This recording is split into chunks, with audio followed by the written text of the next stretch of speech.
Olá, seja bem-vindo à Culturaria da Rê. Hoje a gente vai conversar sobre os filhos de Leda, né? A gente viu a história de Leda e o Cisne no outro vídeo. E hoje a gente vai dar uma olhadinha em quem são os filhos de Leda. Fica comigo até o fim do vídeo que você vai descobrir também. Faça esse vídeo chegar a mais pessoas no YouTube. Deixe seu joinha, se inscreva no canal e ative o sininho. Toda semana tem vídeo novo por aqui. Agora, vamos para o nosso conteúdo. No vídeo de hoje a gente vai conhecer um pouco das histórias dos filhos de Zeus e Leda, que eu falei para vocês, né, no outro vídeo, que são figuras muito importantes dentro da mitologia. E eu vou começar com Castor e Pólux, que são dois grandes heróis que você encontra no mito de Jasão e os Argonautas. Né? Os Argonautas são os tripulantes de Argos, né, do navio Argo, que é onde Jasão junta ali os heróis, os grandes guerreiros, para fazer suas aventuras, né? Buscar o velo de ouro e tal, que é assunto para um outro vídeo também. Então eles participam disso, se destacam muito, né? Pela coragem, pela bravura, e eles têm uma grande diferença. Eles são irmãos, né? Nascem ali de Zeus e de Leda, ou de Tíndaro e de Leda. Então a gente sabe que um rapaz é mortal e o outro é imortal. Então Castor, que é mortal, filho de Leda e Tíndaro, ele morre em determinado momento da história. E Pólux, né, como os dois eram muito juntos, né, Pólux vai pedir a Zeus, né, que é seu pai, para compartilhar a sua imortalidade com o irmão. E assim eles agora alternam entre o Olimpo e o Hades. Quando um sobe, o outro desce, né? E eles ficam meio que se revezando, usando essa imortalidade de Pólux, tá? Só que chega um momento em que essa dualidade não é mais possível dessa forma. Só que Zeus fica muito encantado com toda esse amor entre os irmãos, esse companheirismo e esse sacrifício que o irmão faz, né? Quando Castor morre, né? Ele fica muito comovido e resolve, de certa forma, dar a eternidade, a imortalidade para os dois. Ele pega os dois e joga para o céu e os transforma na constelação de Gêmeos. Olha só. Então, é dentro desse mito que surge na tradição grega essa constelação de Gêmeos. Então, ela representa esse amor, né, que você tem entre irmãos e o sacrifício que você é capaz de fazer por alguém que você ama, como Pólux e Castor, os dois irmãos. E também esse mito ele fala um pouco dessa coisa de que você não consegue imortalizar a matéria, né? De uma certa forma ele quer dividir a imortalidade, só que ele é humano, né? Para se tornar imortal ele precisa elevar-se, né? Precisa estar nesse céu de Uranus e no caso aqui através dessas constelações. Bacana, né? Depois, quando a gente falar dos argonautas, né, fizer o vídeo dos argonautas, a gente vai ter aí mais coisas sobre essas aventuras de Castor e Pólux. A outra é a Clitemnestra, e a gente vai ter a participação dela na Guerra de Troia. Clitemnestra e Helena, né, são duas figuras muito importantes na Guerra de Troia.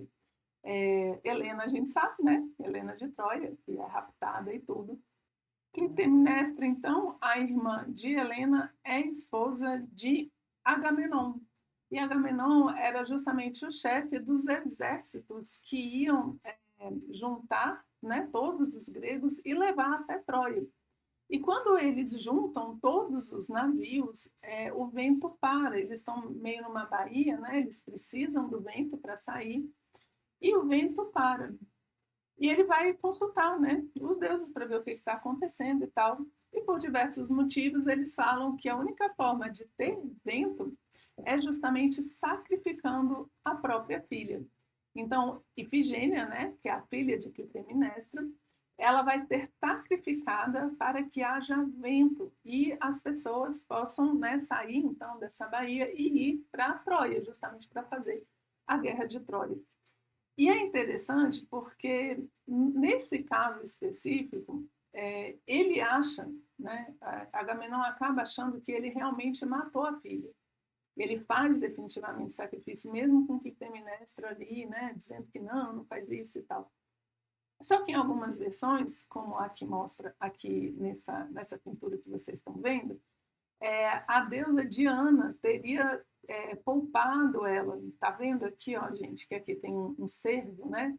E aqui é como se fosse a deusa Diana, no último instante, salvando a vida de Efigênia e levando ela para ser uma sacerdotisa num lugar muito distante. Só que ela não avisa ninguém, né? Então, tanto o pai quanto a mãe, tá aqui Clitemnestra chorando, né? Acham que a filha morreu de fato, certo? E aí você fala, nossa, que absurdo. Mas, gente, a tradição está cheia, né? Você tem o sacrifício de Abraão, dentro da própria mitologia grega, você tem o sacrifício de Psique, né? No mito de Eros e Psique, que a gente também tem aqui no canal. Esses mitos, né, desse sacrifício, fala justamente dessa... É como se fosse uma fé inquestionável no desígnio dos deuses. Então, mais ou menos assim, se os deuses disseram que isso precisa ser feito, isso deve ter um motivo. Então, a pessoa ela tem fé nos deuses. E a gente sabe que, né, Deus escreve certo por linhas tortas, não é assim? As coisas que parecem terríveis, né, que parecem ruins, mas se está vindo do divino, né, se vem dos deuses, tem algum tipo de propósito. E esses personagens míticos que topam fazer esse sacrifício, né, são muito especiais. Por quê? Porque eles mostram aquele que não questiona o desígnio de Deus. Olha só que legal, né? E aí, mas o próprio filho e tal, você fala, pois é o maior sacrifício que pode ser feito. E ele a representação justamente daquele que está disposto a sacrificar. E hoje em dia nós somos uma civilização que não está disposta a sacrificar absolutamente nada, seja pelos deuses, seja por quem for, né?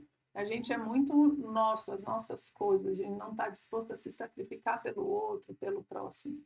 Então, esse tipo de história choca ainda mais, devido à mentalidade que a nossa civilização desenvolveu de que o mais importante é eu ter tudo. Eu não sacrificar nada, eu ter tudo que eu tenho, tudo que eu quero, tudo que eu desejo, e sacrificar é uma coisa ruim, né?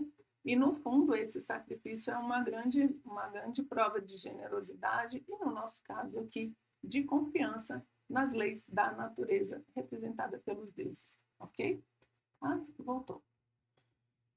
Então, aqui está Clitemnestra e Efigênia, né? Efigênia aqui olhando meio, meu Deus, né? Sem saber o que vai acontecer com ela. E Clitemnestra aqui com um machado. Por quê? Porque ela nunca perdoa o marido. Então, você imagina, o marido passa 10 anos na Guerra de Troia. E quando ele volta, ele não morre na guerra, né? Ele passa 10 anos no campo de batalha ali, não morre na guerra. Mas quando ele volta, Efigênia fecha esse ciclo, né?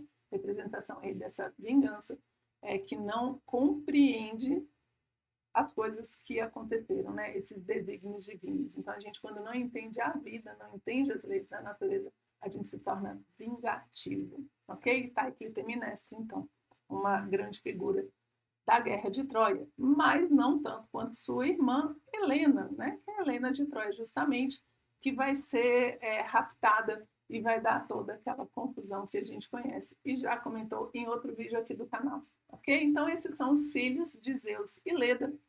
Aqui a gente vai entendendo um pouquinho como essas histórias se juntam para montar esse grande arsenal de histórias que a gente tem na mitologia grega.